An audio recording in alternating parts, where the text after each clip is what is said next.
2026 você foi chamado para fazer a obra de Deus. 2026 é o ano de fazer a obra de Deus. E quem trabalha para Deus tem a plena certeza: Deus vai trabalhar para você. Deus vai trabalhar. Nosso horário foi, nós vamos lá. Ezequiel capítulo 47. Eu não vou ser extenso porque temos a Santa Ceia do Senhor, a última Santa Ceia do ano. Diga glória a Deus.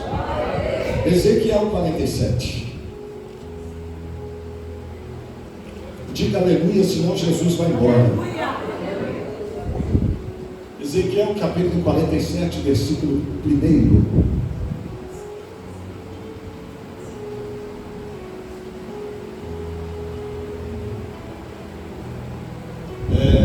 Bíblia Almeida corrigida, ótimo, bacana.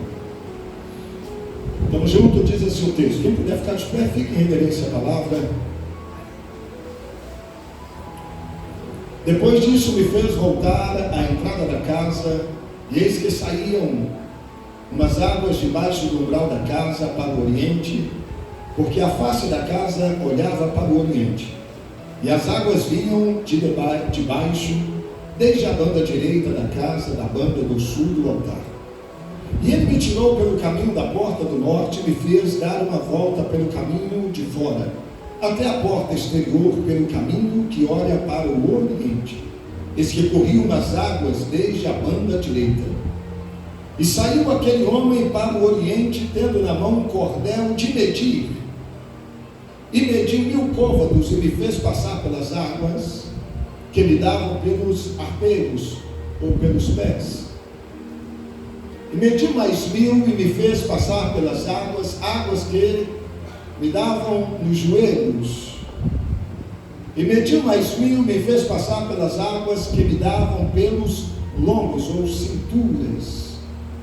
E mediu mais 1000, e era um ribeiro que eu não podia atravessar, porque as águas eram profundas, águas que se desviam, que se deviam passar a nado, ribeiro pela qual não se podia passar.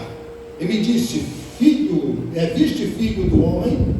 Então me levou e me tornou a trazer a margem do ribeiro. E tornando eu, eis que à margem do ribeiro havia uma grande abundância de árvores, de uma e de outra banda. Fala assim: meu Deus, fala comigo através da sua palavra. Assentai-vos, por favor, desocupe as mãos, e se você puder, dar glória a Deus e aplaudir a Jesus. Aplauda mais forte se você puder. Glória. Um homem é chamado a viver uma visão espiritual e escatológica. Ezequiel é chamado para viver algo que foge da nossa compreensão humana. O que acontece aqui no capítulo 47 também acontece em Apocalipse capítulo 11, aonde Deus envia o anjo ao templo para fazer uma medição. Essa medição para ver a adoração, para ver o templo, para ver o altar. A medição é para trazer algo sobre espiritual. Mas voltando para o texto de Ezequiel, mostra que Ezequiel agora, sem entender muitas coisas, o que está acontecendo, ele é levado para o templo e ele vê águas saindo do templo. E essas águas que vai saindo do templo, é águas que começam a movimentar, não só no leste, mas no sul e no oriente. E essas águas que começam a se movimentar, vai fazendo ribeiros, e esses ribeiros começam a ser medidos. É uma medição de 1000 côvados, que para a nossa tradução de hoje seria mais ou menos 500 metros, e ele começa a andar e as águas pegam nos seus pés. Diga glória a Deus. Ele é levado às águas e a pega nos pés. Depois ele vai mais 500 metros, e ele vai e chega perto dos joelhos, e depois chega na cintura. E quando chega na cintura, agora já não tem jeito mais. Só que o que é isto para o mundo espiritual? E aí vem Paulo escrevendo aos irmãos de Éfeso, aos Efésios capítulo 6 e o versículo 10. E ele diz assim: totalmente vocês rejeitai-vos todas as coisas deste mundo e revestivos da armadura de Deus. E a primeira armadura você vai mexer nos pés, porque você vai ter que colocar o Evangelho, e o Evangelho só tem um lugar para você receber, é no templo, na casa de Deus. Então, para me ter o Evangelho, eu tenho que estar no templo. Paulo começa a revelar, e olha para vocês verem, quase mais de 1500 anos depois, ele começa a trazer uma revelação do que Deus estava dando para Ezequiel. E essa revelação é para os nossos dias, porque quem quer ter o Evangelho tem que estar no templo. Olha para alguém que está do teu lado e diga: Evangelho fora do templo é só uma ideia. No templo é a palavra de Deus. Consegue entender isso? Hoje, fora do templo, eu coloco agora coach nas palavras. Eu coloco agora a minha interpretação na palavra. Eu coloco o meu pensar no que eu acho que é certo ou errado. Eu estava lá em Moçambique vendo as coisas acontecendo aqui no Brasil e vendo como que o Evangelho tem tomado uma direção totalmente oposta ao que o Senhor mandou. E isso é muito sério, porque o Evangelho sem Cristo não é Evangelho.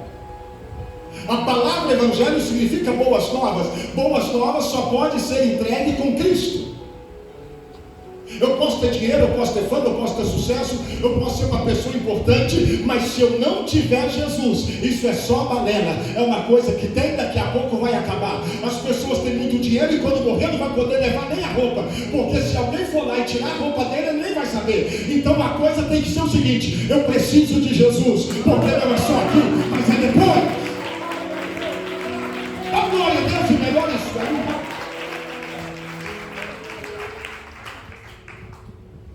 Como é que você se pergunta ou se explica uma pessoa que tem dinheiro, tem fama, tem sucesso, e de repente você vai conversar com ela e ela olha e fala assim: eu estou frustrada, eu estou deprimida, com depressão. Nunca se viu uma geração com tanta depressão como nos tempos de hoje que nós estamos vendo.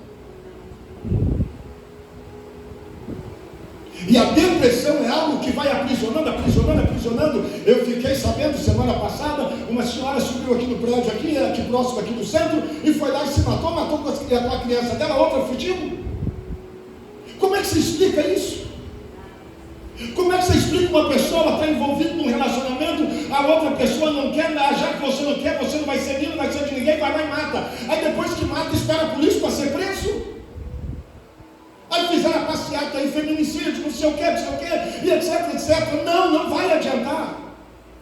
Porque o que vai mudar, o que muda a mente do homem, não é o que o homem fala, mas é o Santo de Deus e o Espírito de Deus. É que pode mudar a mente do homem, é que pode mudar o Espírito do homem, é que pode mudar a alma do homem, aleluia. Dá glória a Deus, melhor isso aí, é só. E nesta manhã eu preciso ser rápido, mas eu disse que foi feita uma medida. Olha para alguém que está do teu lado e diga: Deus está te medindo. Deus está te medindo. Para onde está indo os seus pés? Porque está dizendo que primeiro as águas chegaram onde? Os pés. Para onde está indo os seus pés? Essa é uma pergunta, você precisa de responder isso para você.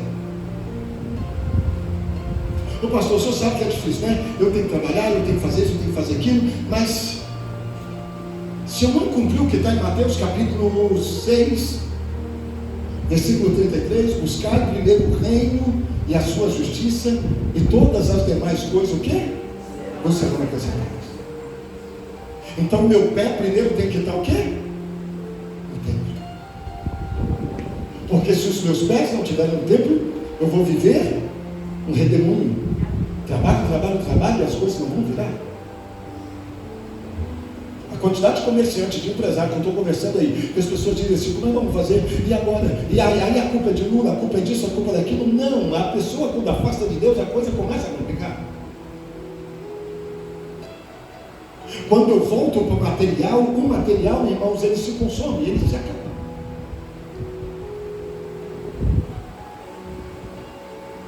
É muito importante você entender algo sobrenatural. Jesus trabalha no material, mas primeiro ele tem que trabalhar no seu espiritual. Por isso que primeiro mexe nos pés, porque ao conformosos são os pés dos que o quê? Anunciam as boas novas. Então, se eu estou cheio de Deus, eu tenho prazer de abençoar a vida de outro através de Deus. E se eu tenho Deus, eu vou para onde Deus quer que eu vou. E aonde Deus quer que eu vou, na casa dele, eu tenho que lugar.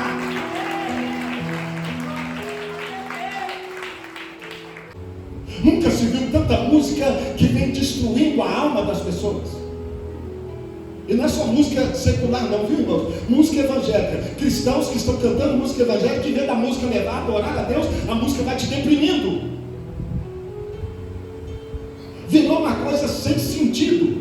Por isso que quando Davi, ele pega lá a arca, lá da casa de Obed-edom, antes da casa de Obed-edom, e começa a levar, e está todo mundo fora do contexto, a Bíblia diz que a arca cai e morre uma pessoa usar, porque o louvor não adorou. A Bíblia diz que Davi volta para Jerusalém e diz assim: nós precisamos de mudar isso, tem alguma coisa errada. Aparece os filhos de Asaf e falou assim: a adoração estava errada. Chama os cantores mais velhos, chama os adoradores, e volta lá. Depois de 3 meses, eles foram na casa de Obed-edom e buscam a arca. A Bíblia diz que os sacerdotes e os levitas, agora os raiz, quem estava aqui quinta-feira e viu pregando, aqui ó, o coquinho da minha mãe, isso aqui é crente raiz, não dá para mexer não. Uma oração cai 10 demônios, 2 orações tributam. Eu conheço. Olha a irmã Efigênia, olha o coquinho. Olha a irmã Diva aqui. Olha um pouquinho. Você abre a boca e o céu abre, meu amigo.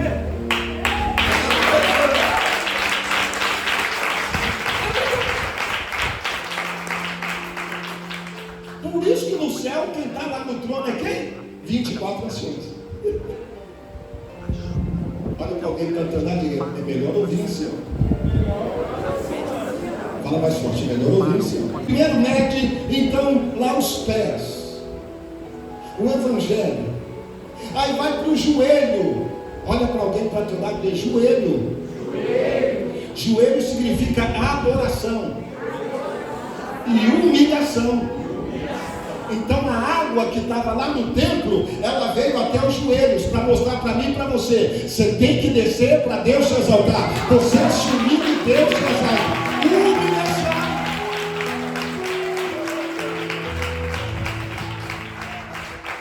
Eu convido você a voltar no nosso tempo antigo. Já entra na igreja dobrando o joelho. Ah não, pastor, porque hoje nós estamos modernos, porque hoje a gente é diferente. Está tudo certo, aí é você. Mas eu convido você a viver o que a Bíblia está dizendo. Cada um pode adorar a Deus do jeito que ele quiser. Já tem alguém aí, chegou alguém para mim falando: ô William, você vai ter que mudar, porque agora o fulano, ele vai pregar no altar, é de piercing, é de alargador, é de tatuagem. Eu falei assim: eu sei. Quem estava lá no mundo e tinha tatuagem, tinha mesmo. Mas quem veio para Cristo, a coisa muda. As coisas velhas do passado, tudo se fez novo. Deus começa a mudar, Deus começa a transformar, Deus começa a tirar. É inaceitável uma igreja produzir um evento para as pessoas fazerem tatuagem dentro do templo, porque o templo não é para a sua imagem, não é para o seu corpo. O templo é para adorar aquele que é santo, é santo, é santo. Eu e você temos o prazer de adorar aquele que é santo, e aquele que é santo pede para que nós também sejamos santos. Então o joelho é humilhação. As águas foram no joelho. As águas chegaram no joelho. Quando Salomão, em Crônicas, foi inaugurado o templo, a Bíblia diz que ele postou tudo para fora e entrou dentro do templo e se curvou.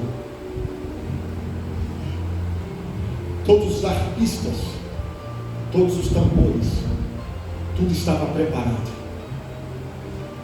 Foi isso que eu disse lá em Amiga para os irmãos. Eu falei, vocês são muito lindos porque vocês dançam, vocês adoram a Deus.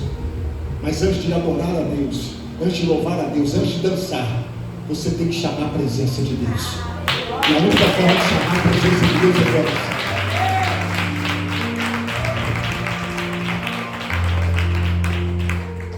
Lá tem algumas igrejas e ninguém ora.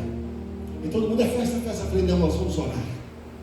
E ele ficou assim olhando para mim e falou, pastor, mas o povo não ora. Eu falei, o problema é deles, eu vou orar. Eu falei, Jesus, dá força aqui, porque não tem, já não sei, uma hora dessa, tem que orar e eu vou orar. E eu comecei a orar.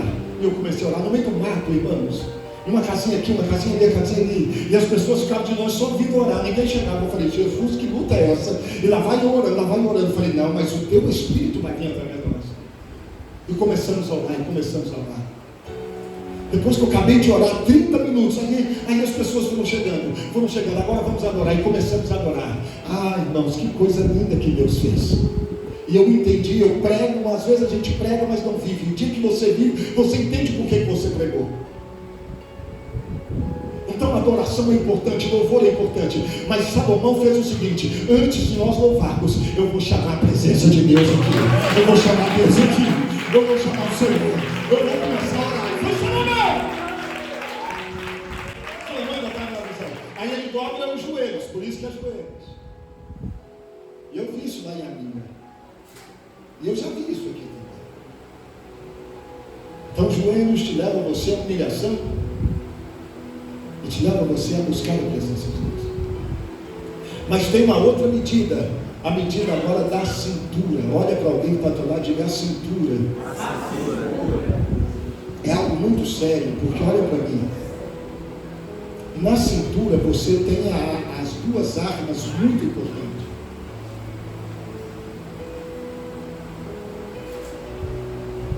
Uma é o escudo, que é o escudo da fé. Efésios capítulo 6, versículos 11, 12 e 13. O escudo fica na altura da cintura, tampando o peitoral. Na cintura também tem outra coisa. Tem a espada, que é a palavra. Agora olha que interessante. O livro de Hebreus escreve o seguinte: se você quer aumentar a sua fé, você tem que fazer o quê? Ouvir a palavra.